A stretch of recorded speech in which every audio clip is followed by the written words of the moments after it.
You, John Fitzgerald Kennedy, do solemnly swear. I, John Fitzgerald Kennedy, do solemnly swear.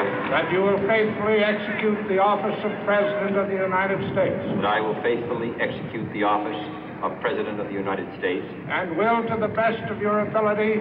And will, to the best of my ability. Preserve, protect, and defend the Constitution of the United States. Preserve, protect, and defend the Constitution of the United States. So help you God. So help me God.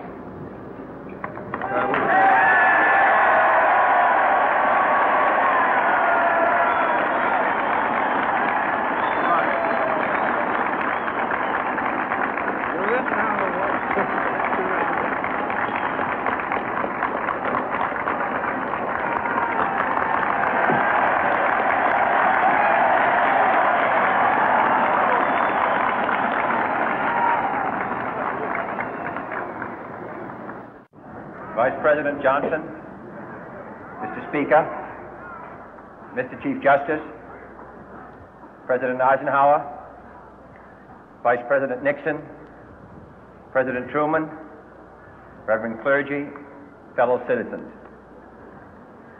We observe today not a victory of party, but a celebration of freedom, symbolizing an end as well as a beginning, signifying renewal as well as change. For I have sworn before you and Almighty God the same solemn oath our forebears prescribed nearly a century and 3/4 ago.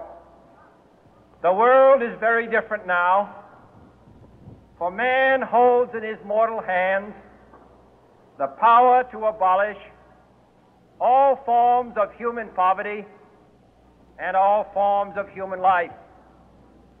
And yet the same revolutionary beliefs for which our forebears fought are still at issue around the globe.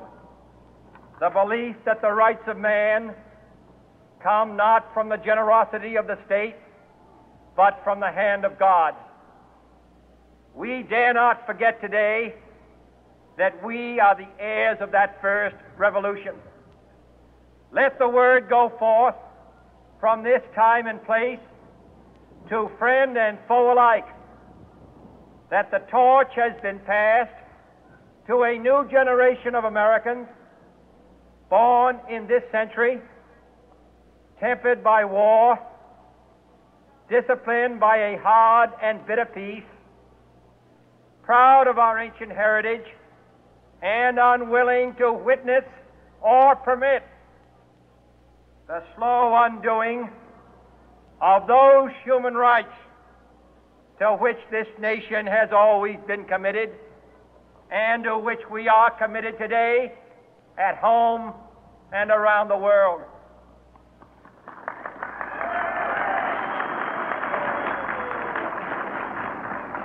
Let every nation know, whether it wishes us well or ill, that we shall pay any price, bear any burden, meet any hardship, support any friend, oppose any foe, to assure the survival and the success of liberty.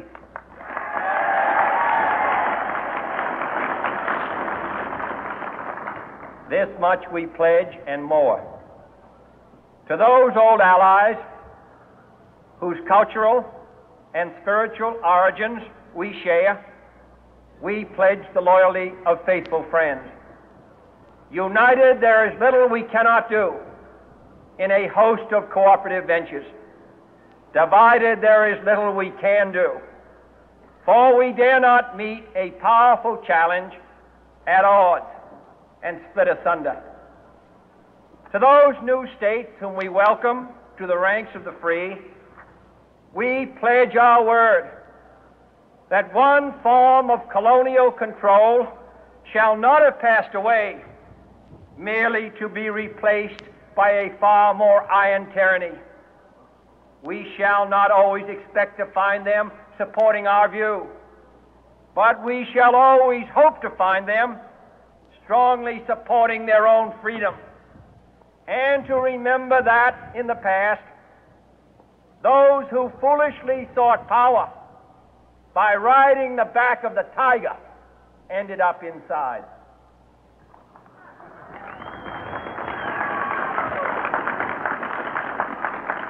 To those people in the huts and villages of half the globe struggling to break the bonds of mass misery, we pledge our best efforts to help them help themselves for whatever period is required, not because the communists may be doing it, not because we seek their votes, but because it is right. If a free society cannot help the many who are poor, it cannot save the few who are rich.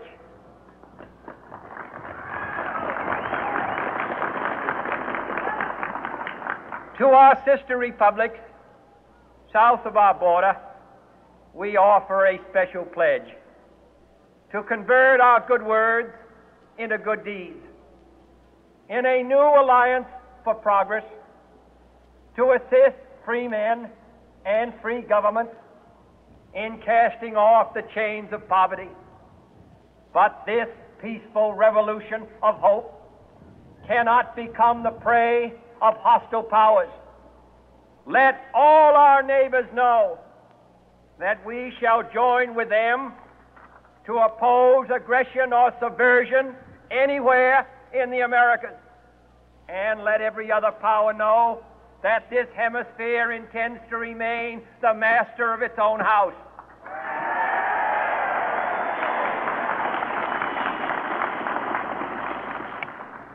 To that World Assembly of Sovereign States, the United Nations, our last best hope, in an age where the instruments of war have far outpaced the instruments of peace, we renew our pledge of support to prevent it from becoming merely a forum for invective, to strengthen its shield of the new and the weak, and to enlarge the area in which its writ may run.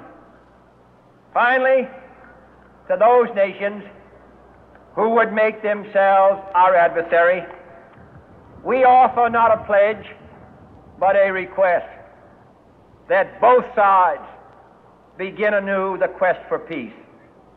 Before the dark powers of destruction, unleashed by science, engulf all humanity in planned or accidental self-destruction, we dare not tempt them with weakness, for only when our arms are sufficient beyond doubt can we be certain beyond doubt that they will never be employed. But neither can two great and powerful groups of nations take comfort from our present course, both sides overburdened by the cost of modern weapons, both rightly alarmed by the steady spread of the deadly atom, yet both racing to alter that uncertain balance of terror that stays the hand of mankind's final war.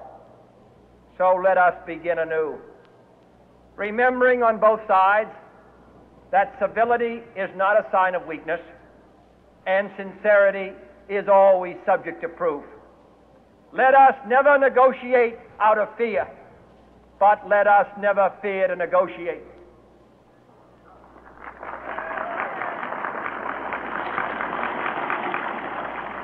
Let both sides explore what problems unite us, instead of belaboring those problems which divide us.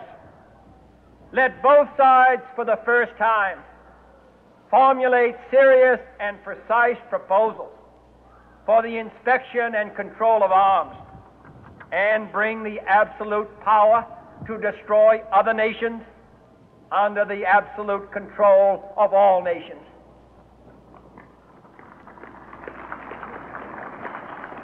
Let both sides seek to invoke the wonders of science instead of its terrors. Together, let us explore the stars, conquer the deserts, eradicate disease, tap the ocean depth, and encourage the arts and commerce. Let both sides unite to heed in all corners of the earth the command of Isaiah to undo the heavy burden and let the oppressed go free. And if a beachhead of cooperation may push back the jungle of suspicion, let both sides join in creating a new endeavor, not a new balance of power, but a new world of law, where the strong are just and the weak secure and the peace preserved. All this will not be finished in the first 100 days, nor will it be finished in the first 1,000 days, nor in the life of this administration, nor even perhaps in our lifetime on this planet. But let us begin.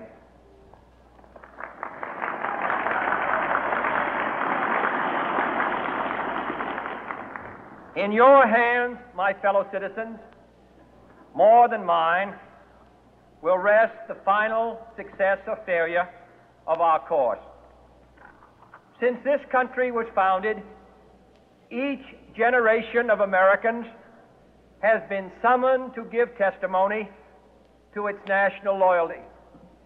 The graves of young Americans who answered the call to service surround the globe.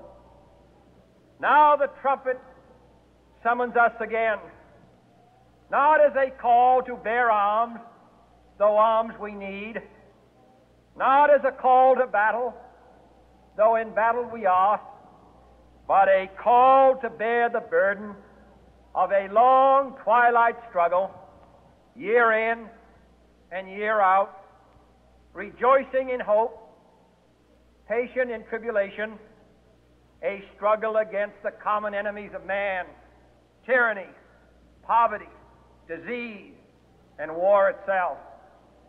Can we forge against these enemies a grand and global alliance, north and south, east and west, that can assure a more fruitful life for all mankind? Will you join in that historic effort?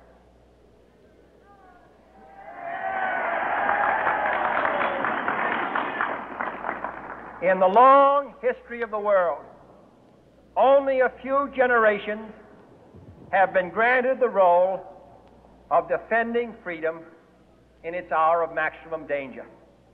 I do not shrink from this responsibility. I welcome it.